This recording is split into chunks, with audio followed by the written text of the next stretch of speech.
Buenos días, vamos a empezar con la clase.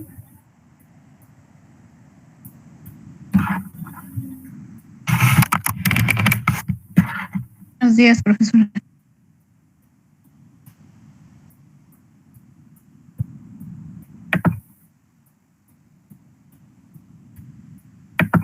Ok, ¿sí me escuchan?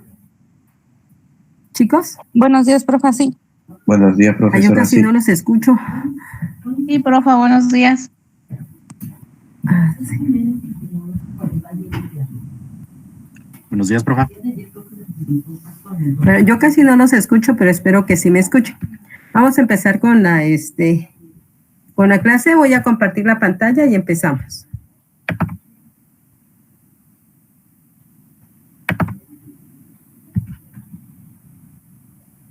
En caso de que no me escuchen o por algún motivo me mandan un WhatsApp, ¿sales?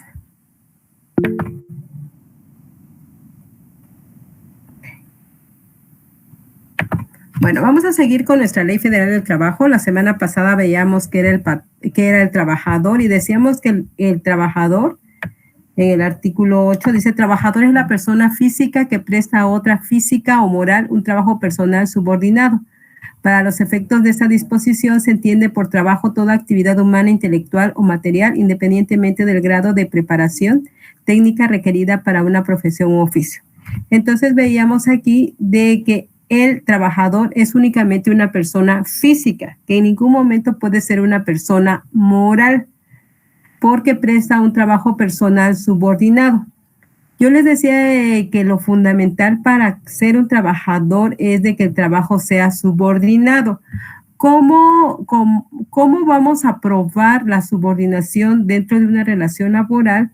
Existe dos aspectos muy importantes para que se pueda probar la subordinación.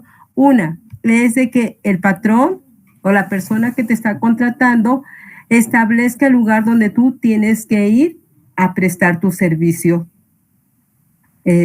tus servicios laborales. Y otra es de que te dé un horario de trabajo. Si el patrón te dice de que tú tienes que ir a trabajar a determinada hora y en determinado lugar, tú eres un trabajador, independientemente de lo que diga tu contrato laboral. Si tienes o no tienes contrato laboral, eso es independiente. O sea, hay patrones que te dicen: no voy a firmar contigo un contrato. O sea, nada más vas a venir, pero no vas a firmar un contrato. Porque la ley es muy clara, dice que la inexistencia de un contrato laboral es responsabilidad del patrón y no es responsabilidad del trabajador. Entonces, si tú no tienes un trabajo o un contrato firmado y tú vas a hacer una demanda laboral, nunca tú como trabajador tienes que mostrar ese contrato. El que lo tiene que mostrar es tu patrón, a ti se te cree. Recuerden de que la Ley Federal del Trabajo está o se deriva del artículo 123 constitucional apartado A. Entonces entonces está clasificado incluso cuando hicimos la clasificación del derecho dentro del derecho social. Dijimos que cuando es derecho social es proteccionista. Entonces, en este caso, la Ley Federal del Trabajo es proteccionista del trabajador, ¿sí? Entonces, tenemos que probar la subordinación. Yo les comentaba en clases pasadas que muchas veces o se estilaba mucho o se estila todavía de que el patrón te diga o te haga creer que tú eres un prestador de servicios profesionales. La prestación de servicios profesionales no entra dentro de lo que es el derecho laboral, es parte del derecho civil. Entonces, ¿quién es un prestador de servicios profesionales? Es el dentista, es el médico que tiene su consultorio privado, es el arquitecto que tiene su despacho, su constructora, el abogado que tiene su despacho. ¿Por qué son prestadores de servicios profesionales? Porque no existe subordinación. Tú quieres ir al dentista, tú vas a ir al lugar donde está el dentista. Tú en ningún momento le tienes que decir al dentista que vaya a cierta hora y a cierto lugar. ¿sí? Entonces, él es un prestador de servicios profesionales, ¿sí? Y tú tú estás ocupando esa prestación, pero en diciembre nunca estás pensando, chispas, le voy a llevar su aguinaldo a mi dentista o le voy a llevar su aguinaldo al arquitecto. No, porque ellos no son trabajadores, ellos están dentro del Código Civil como prestadores de servicios profesionales. No son trabajadores, pero en muchas empresas lo que hacen es de que engañan al trabajador y le hacen pensar que es un prestador de servicios profesionales y no les dan las prestaciones que ellos deben de tener como trabajadores. Entonces recuerden siempre esto, o sea, ¿cómo probamos que somos trabajadores? Con la subordinación. ¿Cómo probamos la subordinación?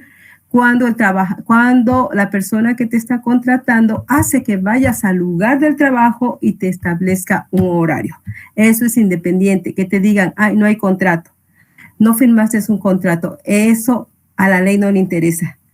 Cuando se presentan las demandas, probando esos dos aspectos, incluso lo puedes probar con testimonios, ¿sí? Aún no con documentos, llevando dos personas que atestiguen que tú estuvieses laborando y que tú estuvieses haciendo esas actas, ganas porque ganas la demanda laboral. Entonces, esto es muy importante que ustedes lo sepan porque ustedes van a ser trabajadores o van a ser patrones. Entonces, dependiendo del lugar donde estén, tienen que saber manejar muy bien la ley. Entonces, si van a ser trabajadores, chequen esto de la subordinación, y si van a ser patrones, también lean bien el artículo, porque dentro del artículo se pueden encontrar muchas cosas que pueden hacer que la balanza funcione, ya sea como trabajador o ya sea como patrón. Ok. ¿Queda entendido este artículo 8 de la Ley Federal del Trabajo?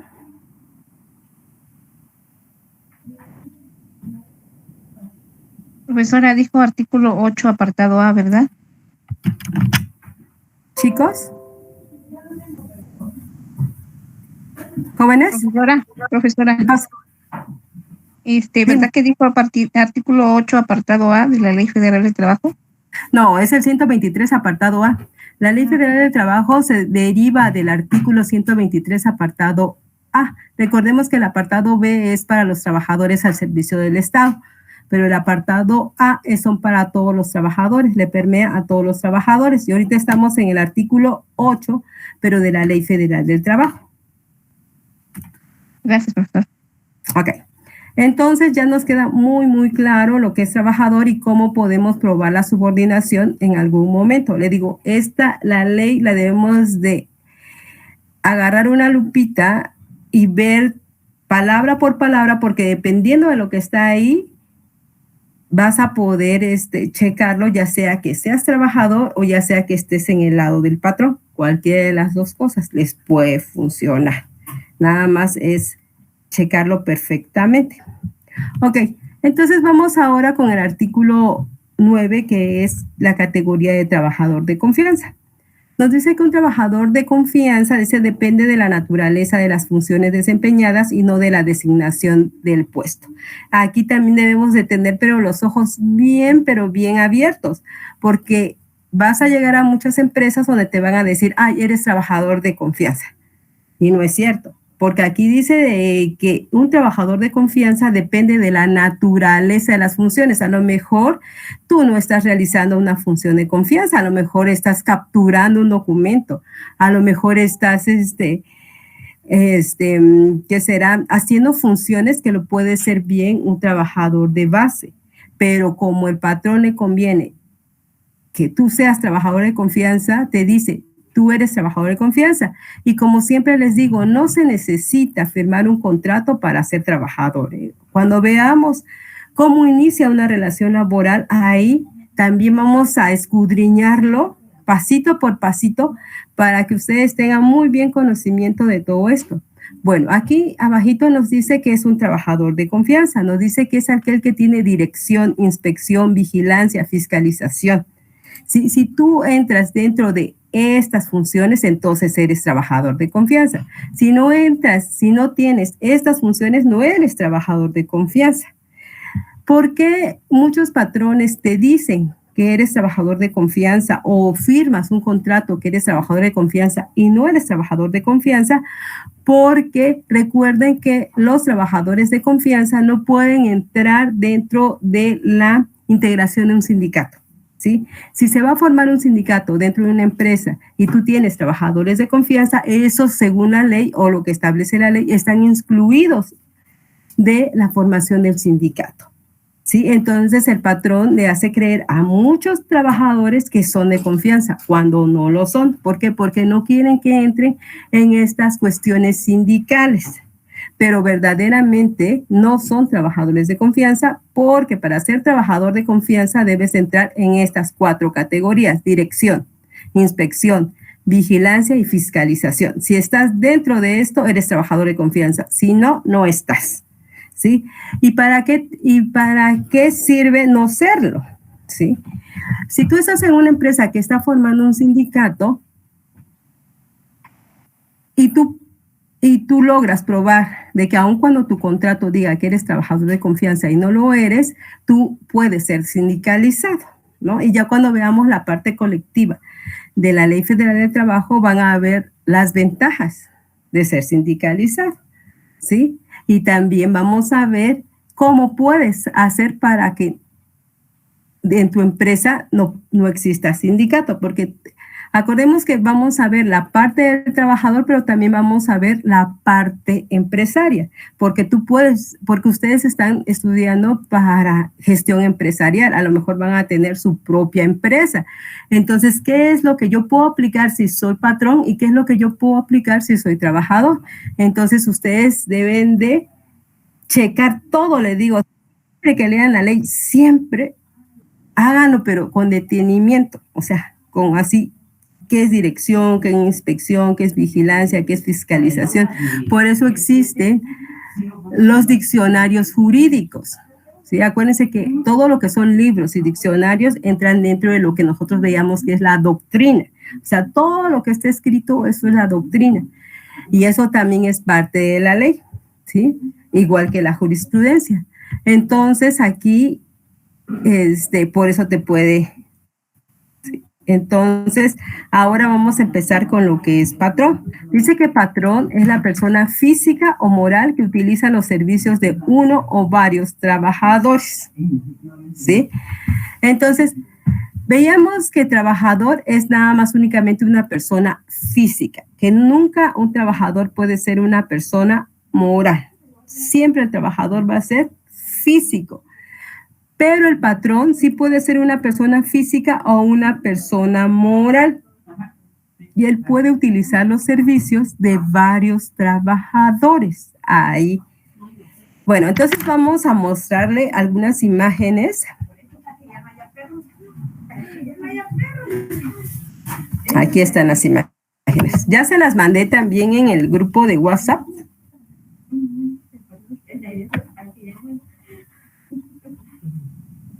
Aquí estamos. Miren, aquí sí podemos ver, tenemos a Juan Pérez. ¿Sí? Juan Pérez es una persona física, pero si él se une, haz de cuenta que Juan Pérez es un contador. ¿Sí? Juan Pérez es un contador. Juan Pérez, entonces, él pone su propio despacho contable y es una persona física que tiene su despacho, ¿sí? Él es una persona física con actividad empresarial, ¿sí? O un prestador de servicios profesionales, según lo que marca el Código Civil Federal y el Código Civil del Estado de Oaxaca, ¿no? Pero tenemos aquí que Juan Pérez no quiere trabajar de manera individual, ¿sí? Él es contador, pero no quiere trabajar de manera individual. ¿Qué es lo que hace Juan Pérez? Pues Juan Pérez se asocia con Lupita López, se asocia con Silverio, entonces ya son Juan Pérez Lupita y Silverio. Todos son contadores o son de diferentes profesiones porque van a ser un despacho multifuncional, ¿no? Entonces, ellos, al ser más de una persona, ellos van a tener que trabajar mediante una persona moral. ¿Cómo constituimos una persona moral? Esta persona moral se hace... Bueno. Profa. ¿Qué pasó? ¿Qué pasó, Adriana?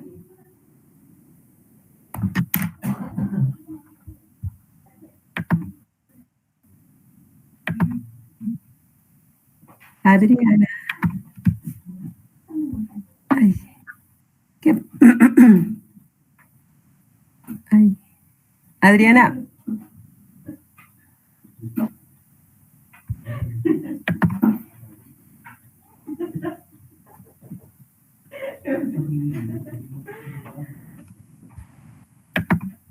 Adriana.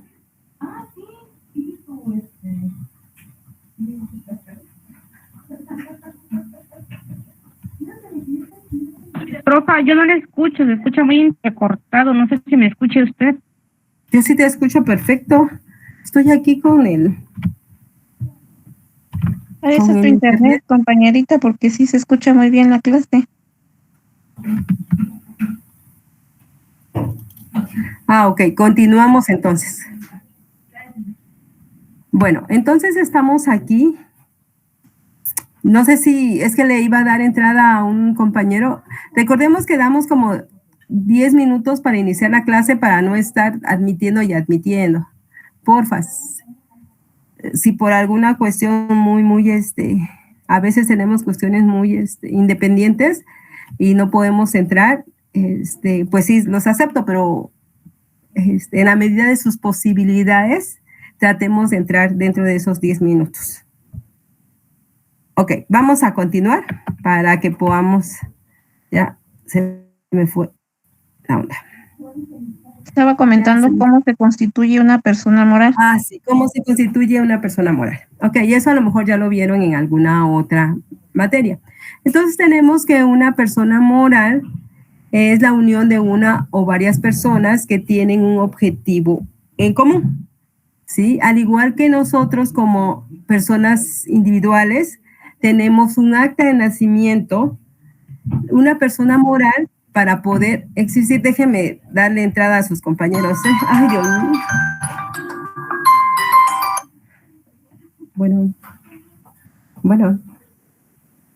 Bueno, estoy en clase. Le pido si me puede hablar un poquito más tarde. Estoy ocupadita, por favor.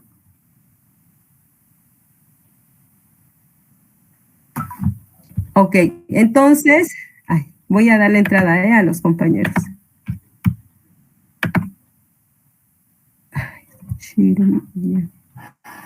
Ok, entonces estamos aquí. Okay. Así como los seres humanos tenemos un acta de nacimiento, porque somos una persona física, esta unión o este grupo de personas también necesitan un acta. Ya esta acta le llamamos el acta constitutiva. El acta constitutiva nos sirve para las personas morales que van a constituir una asociación civil. Las asociaciones civiles sabemos que son asociaciones sin fines de lucro.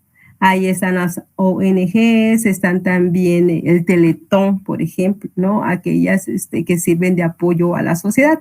Existen también las sociedades civiles. A veces confundimos una asociación con una sociedad civil.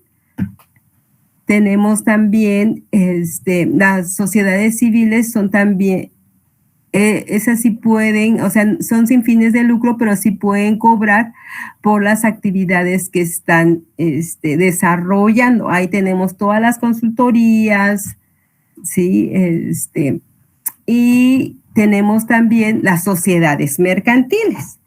O sea, las sociedades mercantiles, esas sí son totalmente, como su nombre lo dice. Déjenme darle entrada a sus compañeritos.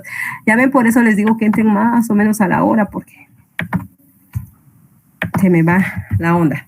Ok, entonces tenemos aquí que estas sociedades, tenemos todas las sociedades mercantiles. Todas las sociedades mercantiles, no se preocupen, las vamos a ver el próximo semestre y vamos a entender y vamos a analizar una por una. Ok, nada más esto es para que, entonces ya tenemos nuestra acta constitutiva. En nuestra acta constitutiva le vamos a poner el nombre que va a llevar nuestra sociedad, ya sea nuestra asociación, nuestra sociedad civil o nuestra sociedad mercantil.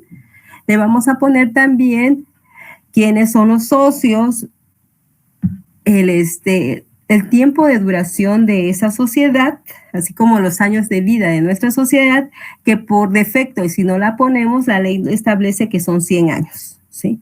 Entonces, no más de 100 años puede durar una sociedad civil, ¿no? Ahí también ya vamos a poner también la parte de capital, o sea, con cuánto con cuánto dinero se va a constituir la sociedad, el dinero que va a aportar cada uno de los socios y el número de acciones que se va a tener. Y también dentro de esa acta constitutiva vamos a nombrar lo que es el representante legal de la empresa, que por lo general siempre es uno de los socios.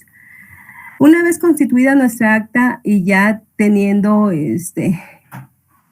y ya derivando del nombre, vamos a ir ante la Secretaría de Hacienda, la vamos a dar de alta y dentro de la Secretaría de Hacienda empiezan a hacer una búsqueda nacional de nombres. Si ese nombre con la cual tú te constituiste no existe, te van a dar de alta a la sociedad, pero si ese nombre dentro de todo el país ya existe, te van a pedir que por favor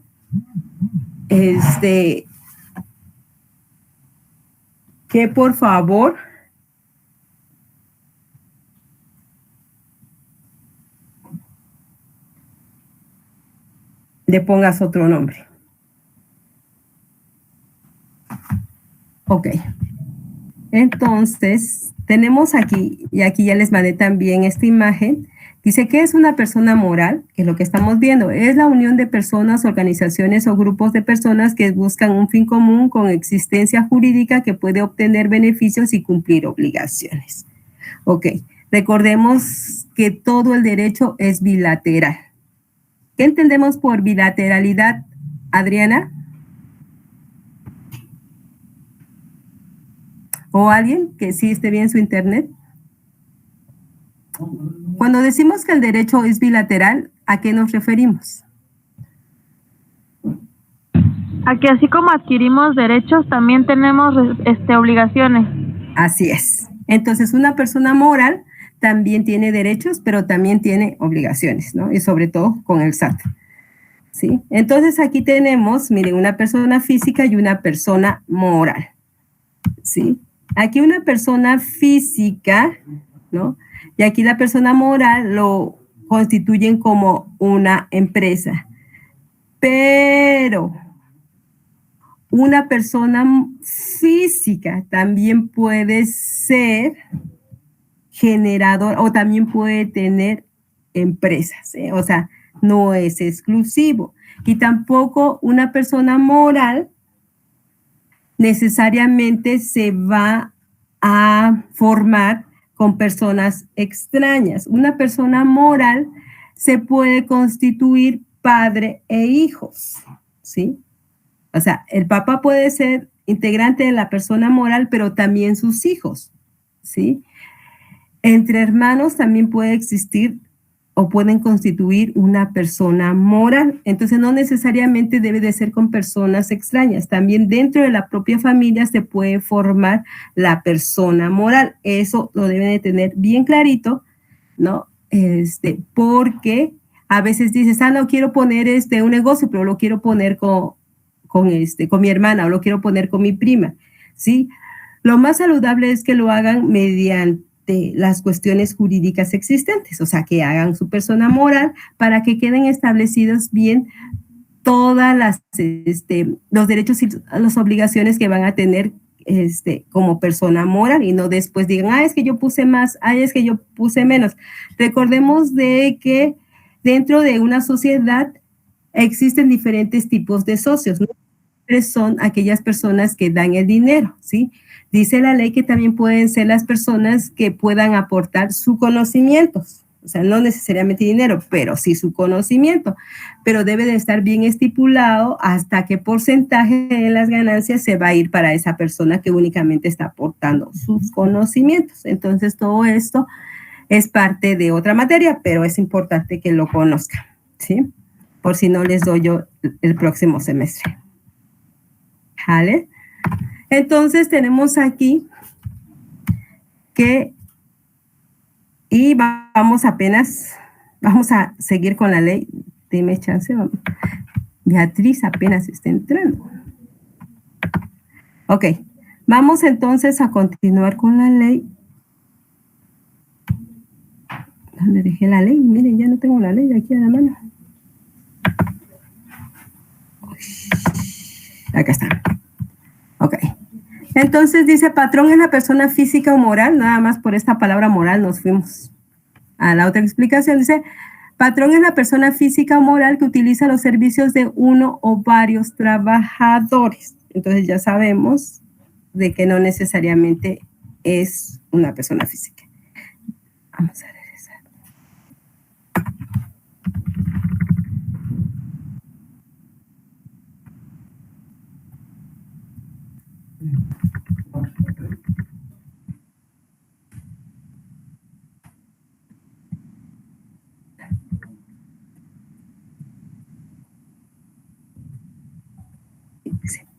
Dice, si el trabajador conforme a lo pactado o la costumbre utiliza los servicios de otros trabajadores, al patrón de aquel lo será también de estos. Un ejemplo así muy sencillito. Tú vas a hacer tu casa y contratas al albañil, pero el albañil te va a decir, no, señor, es que mire, o sea, yo solo no puedo hacerlo. Necesito 2 chalanes, ¿no? Y entonces, bueno, busque usted a sus chalanes, le dices al albañil, él va a buscar los chalanes, pero aunque el maestro albañil le pague a los trabajadores, para la ley tú eres el patrón de los 2 chalanes y del albañil. Si alguno de los chalanes se llegara a lesionar cuando está realizando las actividades de construcción de tu casa, la responsabilidad no va a recaer en el albañil, la responsabilidad va a recaer en ti, porque si ustedes analizan bien, este parrafito de la ley dice, si el trabajador conforme a lo pactado o la costumbre utiliza los servicios de otros trabajadores, el patrón de aquel lo será también de estos. Entonces, por ejemplo, si tú ya vas a contratar al albañil y el albañil va a contratar a los chalanes, tú debes de estar pero a las vivas y una de las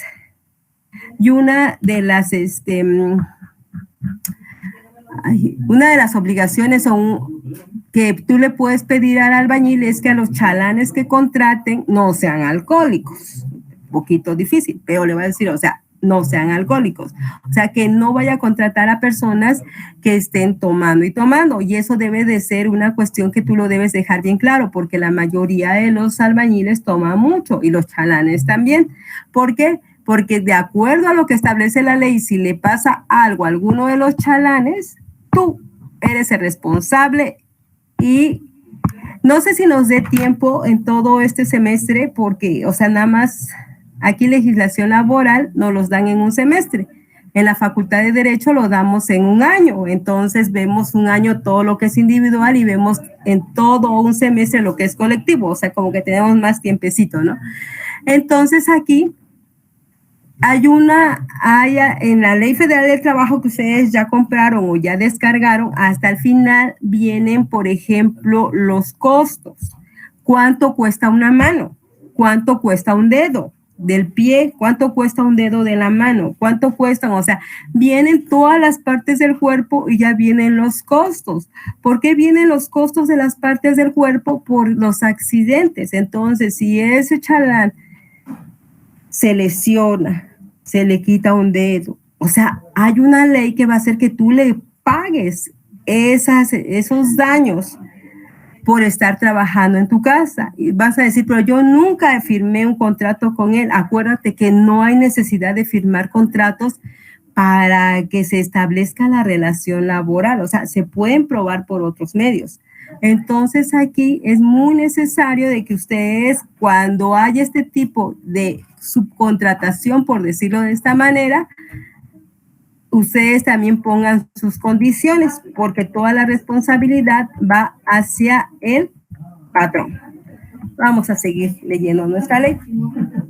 Dice, los directores, administradores, gerentes y demás personas que ejerzan funciones de dirección o administración en la empresa o establecimiento serán considerados representantes del patrón y en tal concepto lo obligan en sus relaciones con los trabajadores, ¿sí? Entonces, todos los directores, administradores, gerentes, dice, y demás personas que ejerzan funciones de dirección o administración en la empresa o establecimiento serán considerados representantes del patrón. Ok. Por ejemplo, si el gerente, ¿sí? No siempre los gerentes son los dueños de las empresas, ¿eh? En algunas ocasiones sí son los dueños, pero en otras ocasiones no son los dueños. O sea, los dueños a veces ni los conoces, como a Carlos Slim. Pues, o sea, ni lo conoces. Pero dentro de sus empresas tiene o que del administrador sucede.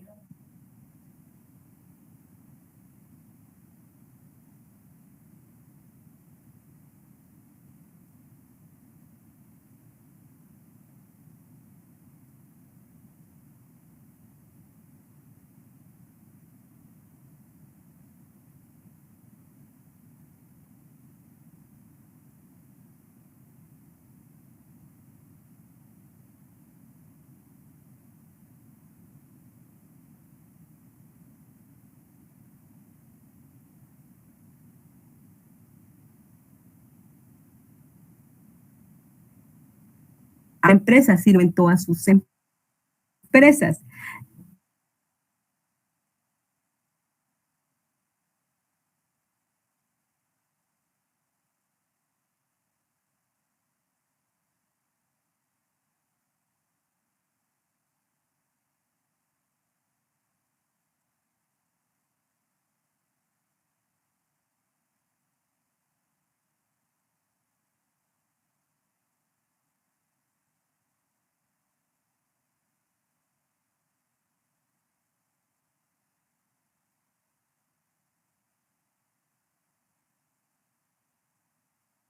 Ahora, en cuestiones pequeñitas, pues ahora todo lo que hagan los representantes del patrón va a recaer en el patrón para cuando tengan sus empresas. Eso, como empresarios deben de tener los ojos, pero también bien abiertos para decidir a quién va a ser su representante dentro de la empresa. Pues debe de ser una persona que tenga características, determinadas características. Una de ellas es la negociación. O sea, una persona que sabe negociar es tu mejor aliado como patrón, ¿sí? Una persona que es cerrada, que no es tu aliado si quieres que tu empresa funcione. Entonces, porque todo lo que hagan tus gerentes, tus representantes dentro de tu empresa, van a hacer como si tú lo dijeras, pues. Entonces, sí, cuando tengan ustedes sus empresas, deben estar, pero bien a las vivas, para que sepan quién los va a representar dentro de sus empresas. Dice en el artículo 12, queda prohibida la subcontratación de personal, entendiéndose esta cuando una persona física o moral proporciona o pone a disposición trabajadores propios en beneficio de otras. Sí, recuérdense que en una de las clases que vimos eran estas empresas que lo que hacían era que por lo general eran empresas de limpieza, ¿sí? Que le proporcionaban personal a otras empresas, a una empresa X, ¿sale? Empresa Y le proporciona personal a una empresa X. ¿Qué era lo que pasaba? ¿Sí? Que no se sabía quién era el patrón, porque la empresa que contrataba a las personas que hacían el aseo les decía, ¿sabes qué? No te voy a dar ninguna prestación, o sea, vas a entrar, pero no te voy a dar nada, pues, porque tú no vas a trabajar para mí, tú vas a trabajar para X, ¿sí? Entonces, llegabas a la empresa X y la empresa X te decía, ¿sabes qué? Yo no te voy a dar ninguna prestación porque tú tampoco eres mi trabajador, porque otra empresa te contrató. Y así los pobres trabajadores iban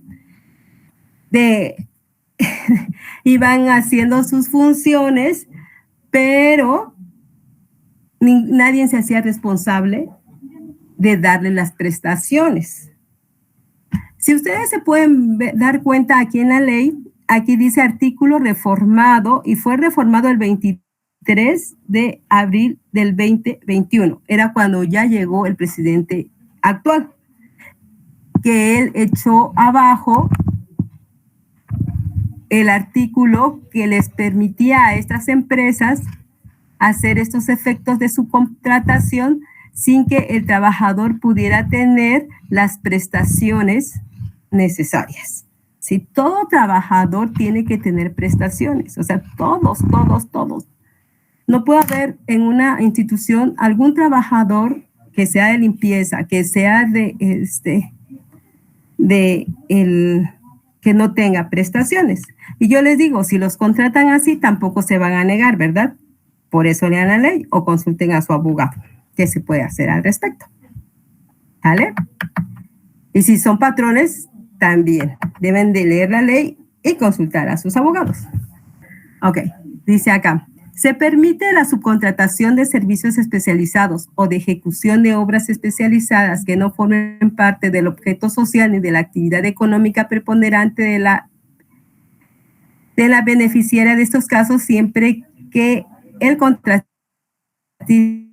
esté regido en el padrón público a que se refiere lo 15 de esta ley. O sea, cuando haya una subcontratación, esta subcontratación o esta empresa que se dedica a la subcontratación debe tener un registro en la Secretaría del Trabajo y Prevención Social. Y para su registro debe de estar conformadas de acuerdo a una obligación y fiscales y de seguridad social. O sea, en pocas palabras, la persona que va a contratar va a ser el patrón, que sí le puede dar trabajadores a otras empresas, sí, pero ya queda claro quién es el patrón, o sea, quién es el que le va a dar esas prestaciones a los trabajadores. Y esto, y para que los trabajadores no queden a la deriva, ¿no? Y cada cuántos años tienen que renovar este permiso que les da la Secretaría del Trabajo y Prevención Social, cada 3 años. ¿Ok? Cada 3 años lo tienen que hacer.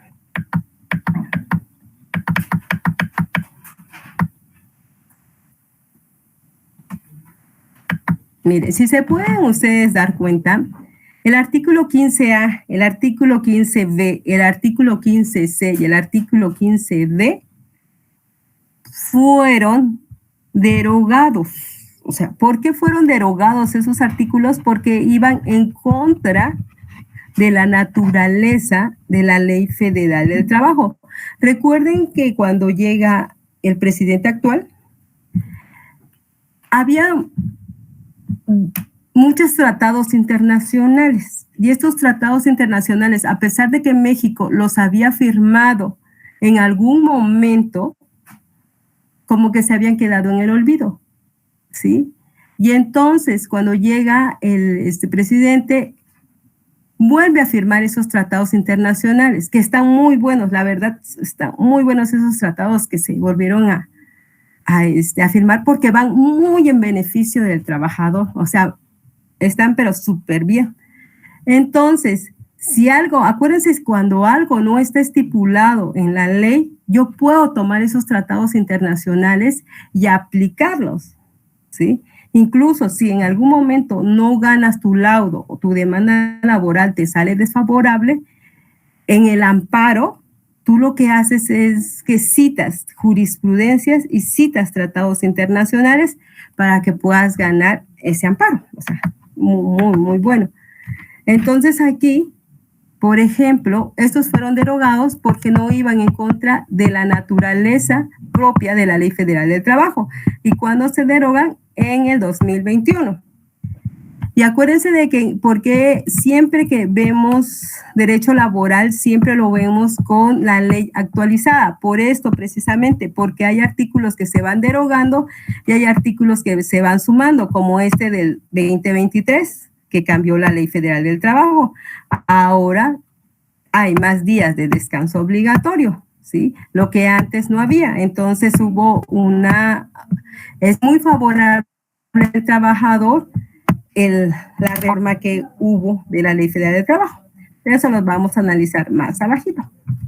Entonces tenemos aquí de que artículo 16 dice: para los efectos de las normas de trabajo se entiende por empresa la unidad económica de producción o distribución de bienes o servicios, y por establecimiento la unidad técnica que como sucursal, agencia u otra semejante sea parte integrante y contribuye a la realización de los fines de la empresa.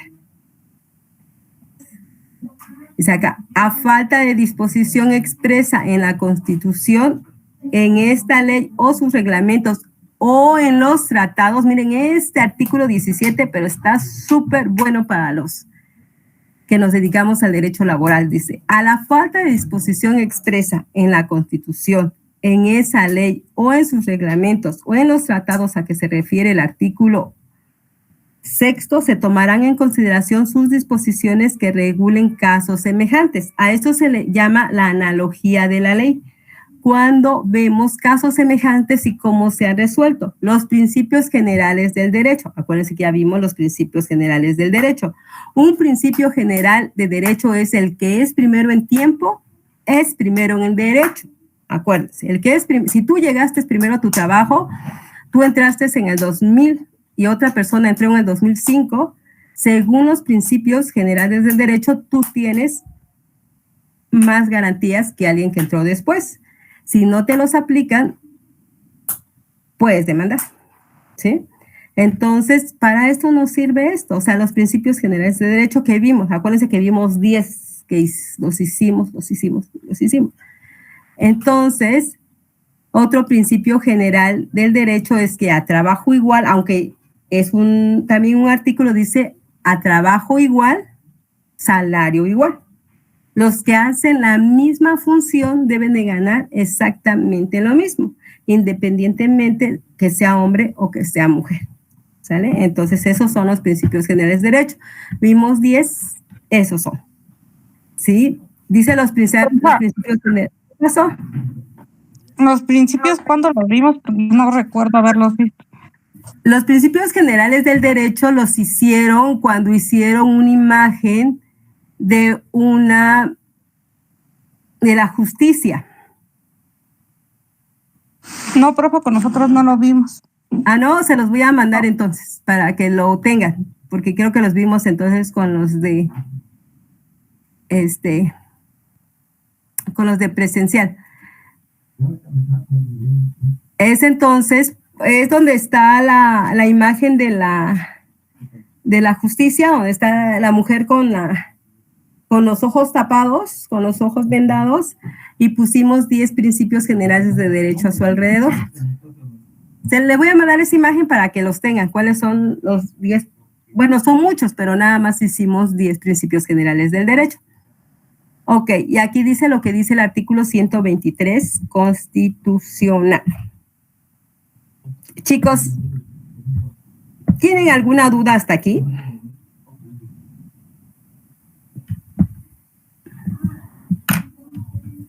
Jóvenes. Profesora, nada más tengo una pregunta porque no logré copiar todo. A trabajo igual, salario igual, así fue el término. Los principios generales de derecho, sí, a trabajo igual, salario igual. Y el que es el primero en derecho. El que es primero en tiempo es primero en derecho. Ah, perfecto. Esos son los principios generales de derecho. Sí, son muchos, pero nada, les voy a mandar ahí una imagen donde vienen los principios generales de derecho para que los hagan en su libreta, porque esos también aplican. Por eso es que aquí dice, lo que no está expresamente en la Constitución, hay cosas de que no están en la Constitución. O sea, acuérdense que el artículo 5º, el artículo 123 son de los artículos constitucionales donde deriva la Ley Federal del Trabajo.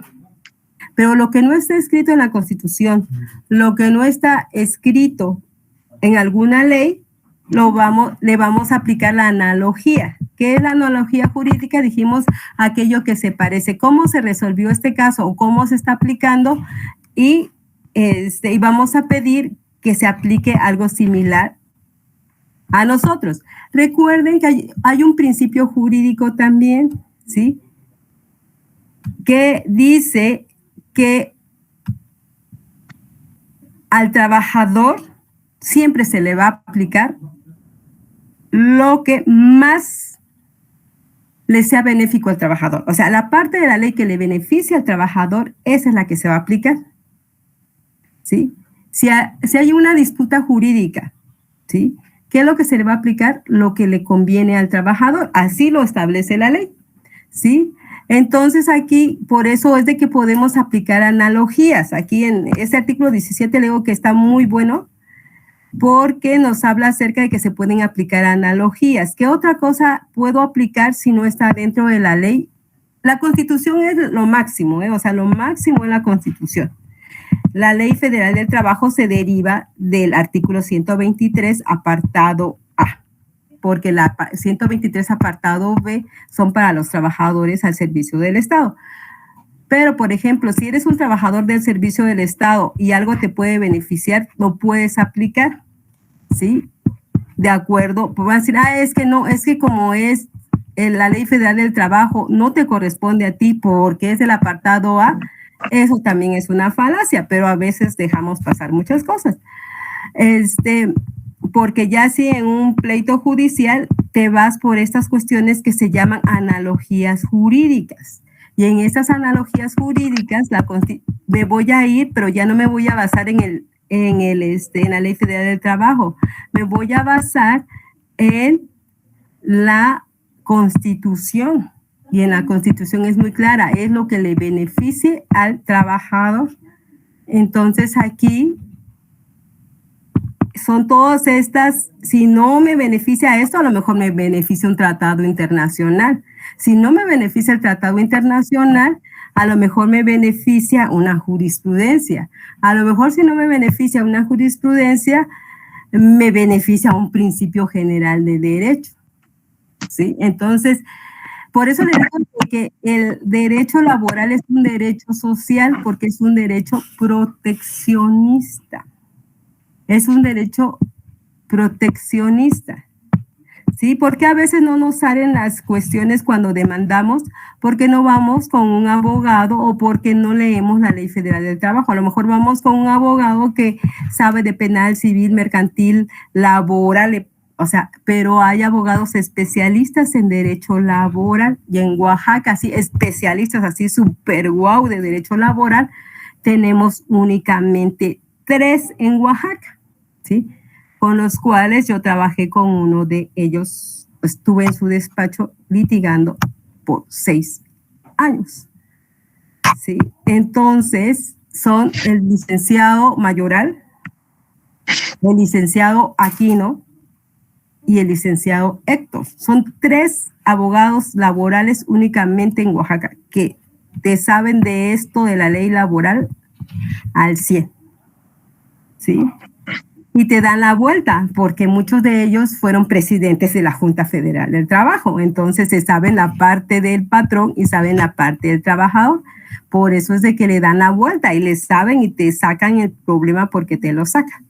Sí, yo trabajé muchos años con el licenciado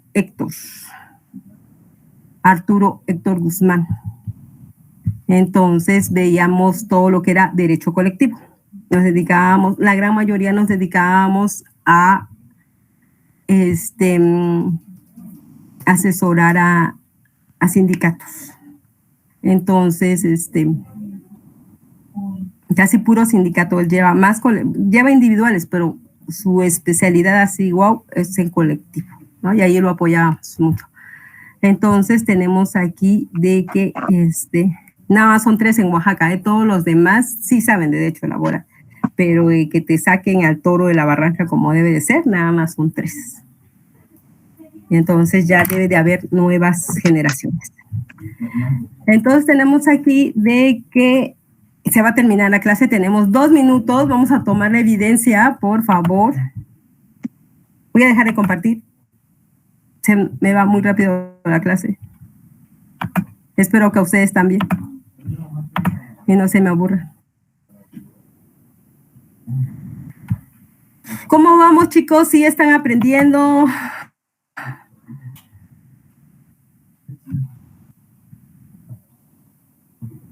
Chicos, ¿cómo vamos?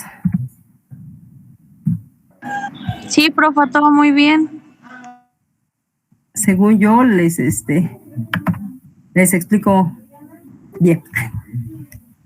Bueno, entonces, dentro de lo que ya saben que vamos a hacer unos análisis del artículo y únicamente me van a pasar las imágenes que les mandé por WhatsApp. Son las únicas que me van a pasar, así en dibujos. Lo demás me van a hacer un resumen de los artículos que vimos hoy y esa va a ser la tarea de la semana. Para la próxima semana les voy a dejar una tarea diferente, que va a ser la de que, porque ya vamos a ver más artículos y ya vamos a poder hacer esa investigación. Van a hacer una investigación de las empresas que estén dentro de la comunidad y me van a entrevistar a 5 personas, pero eso es para la otra, para que veamos cuáles son las prestaciones que les están dando, si les están dando alguna prestación o no les dan ninguna prestación, si firmaron algún contrato o no firmaron ningún contrato. Recordemos de que la firma del contrato no es requisito para el trabajador. En todo caso, la carga de la prueba la tiene el patrón. ¿Sale? Entonces, sin problema, ganaría. Cualquiera que demande, ganaría, porque no es parte de lo que la ley le exige al trabajador, sino es lo que le exige al patrón. Ok, chicos, pues me dio mucho gusto saludarnos. Nos vemos la próxima clase. Que estén muy bien. Bonito. Maestra, nada más una duda, porque entré un poquito tarde. ¿De qué artículo hasta qué artículo? Y acabo de cerrar la ley, pero es a partir del artículo 10. Ahí los compañeros, no sé. Del 10 al 17 me parece. Ajá, pero la clase queda grabada en YouTube. Sí, maestra, está bien. Ajá, la clase queda en YouTube y entonces cada vez que quieran ver las clases, pues se meten a YouTube y ahí está la clase, sin problema. Sí, maestra, sale. Muchas gracias. Que tenga buena tarde. Igualmente, que en la página del compañero, lo de YouTube. Ajá, él lo envía, ¿no ves? Cada fin de semana nos envía la grabación de YouTube de la clase. Sí, maestra. Ya está, me acostumbré a ser famosa. Gracias. Ok, nos vemos la próxima semana. Bonita semana. Gracias, maestra. Bye.